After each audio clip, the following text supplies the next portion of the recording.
What's up, everybody? I wanted to talk about dreams today. Dreams are awesome. I love dreaming. I just love sleeping when I'm having these crazy deep dreams, and I'll wake up and be kind of half awake and half asleep. I love the hypnagogic state or hypnopompic state. Hypnagogia or hypnagogic state is that state where you're really tired but you're not quite asleep, so you're kind of half dreaming or daydreaming. I consider it different than daydreaming, but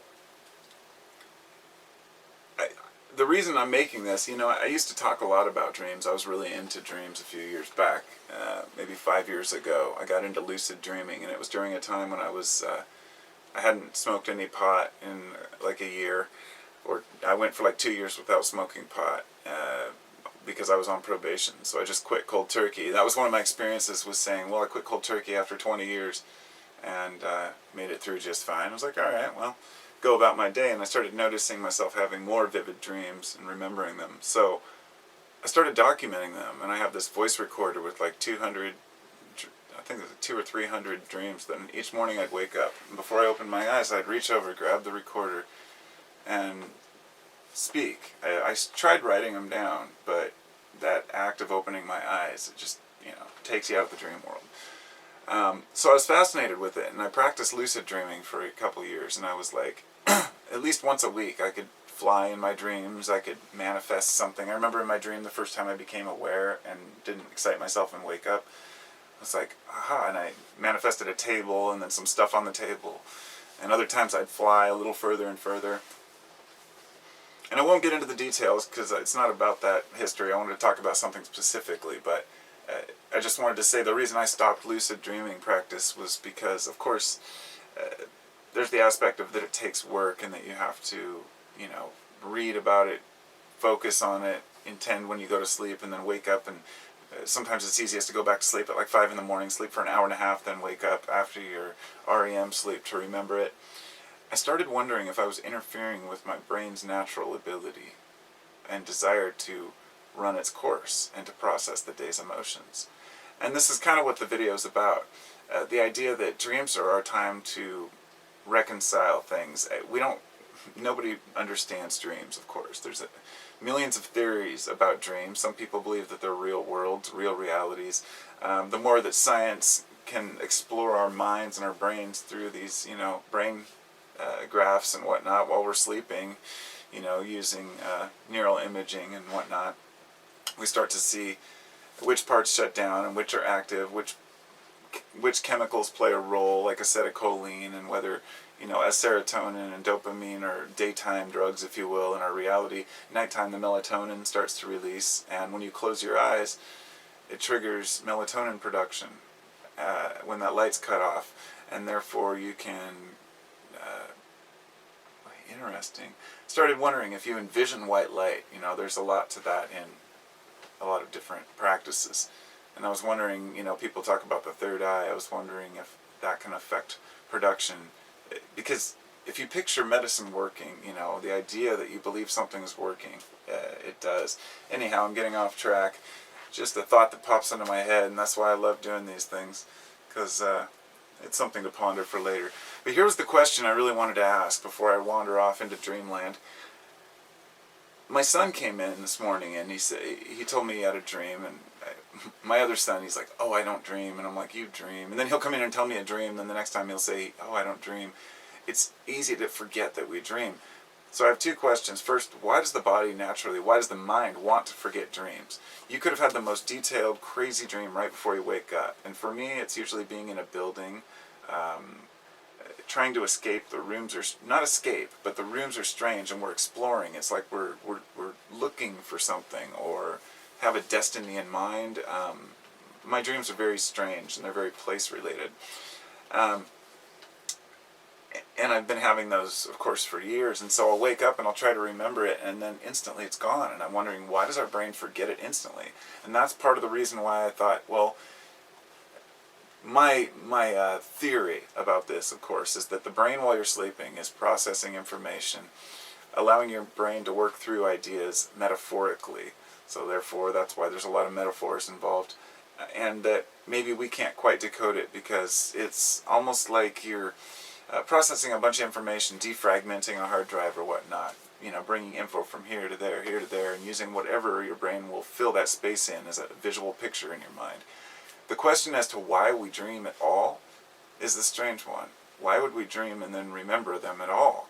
Why wouldn't our brain just process what it needs to do subconsciously without our conscious knowledge that we were dreaming?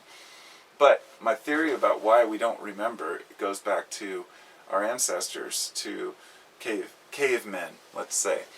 If you were sleeping in the cave and you had a dream that you were being attacked by a lion, and you woke up, you would believe that that was real. If you couldn't distinguish between dream and reality, then you may think your family's in danger. You may run out of the cave screaming. A million things could happen. You may dream of something and not be able to process it, not knowing that it wasn't real. And so that's naturally why we forget. You want to be able to jump right into the day and deal with the day without having lingering thoughts of weird spirals and trees coming to life and stuff. So that part makes sense. But to get to the second question here that I was wondering, when my son came in and told me about his dream, he said, he's a 4-year-old. I have a 4 and a 7-year-old, and then an older son too. But the 4-year-old says, I had a dream that we had a cat, and you know how you can always understand what they're getting at, the weirdness of it. He said, we had a cat in the living room, and he's like, it wasn't Indy, it wasn't Callie, it wasn't Tigress, and we were all petting her, but she was our cat. But, it's not a cat we have. And I've had so many dreams like that. It got me wondering, why do we have dreams, and in those dreams, we're aware that we are us. We are aware of being ourselves to an extent that we are in a dream. Even if we're not lucid, let's say. You might have a dream that you're in a home that you've always lived in, and it's so familiar. In your dream, it feels like you've already done this, or this cat's always been yours. So, the question that led me to wonder is, what is familiarity? Because I've had dreams that have led me to feel much more familiar with certain symbols or ideas. In fact, I'm looking at a picture my son drew of a necklace on the wall here, which reminds me of a dream I had, and I woke up and I painted that dream. It was a necklace with these rainbow colored things. It's just crazy that it's there. No, I won't bother showing it. It's just a necklace with a diamond that's all rainbow inside different layers. And so many of these connections and synchronicities take place, and I start over the years wondering, how do we assimilate dreams into our lives? After reading some, Carlos Castaneda, and the idea that he's saying that dreams, that some people believe that dreams are real. There's one called The Art of Dreaming, and it's a really fascinating book. And another one was called How to Dream or How to Lucid Dream. Big thick book that I used to read, but it's only natural we'd be fascinated with dreams as humans. I mean, how can you not be?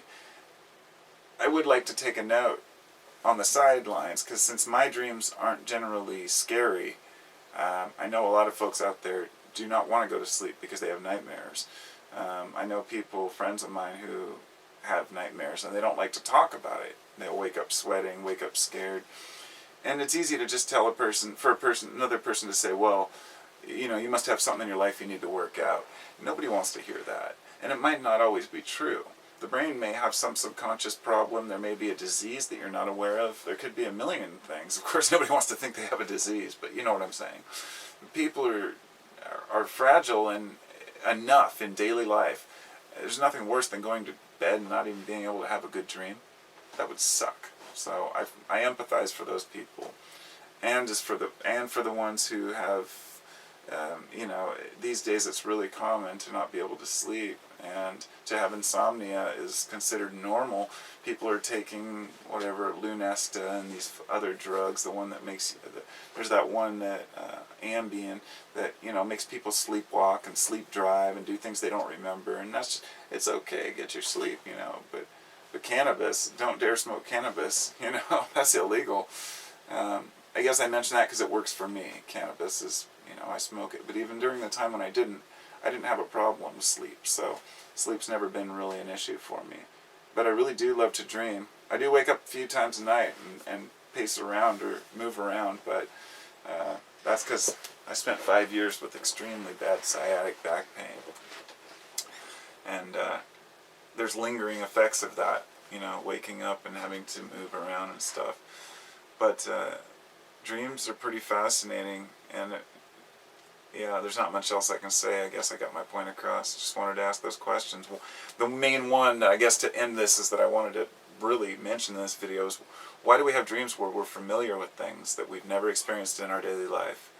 And without getting into some multi-dimensional theory about it, how does that relate to our existence in our daily life and the things that we think we're familiar with that maybe we're not, or things that maybe we are familiar with that we're not aware of? The brain is a strange thing. So peace out. Talk to y'all later. Have a good day.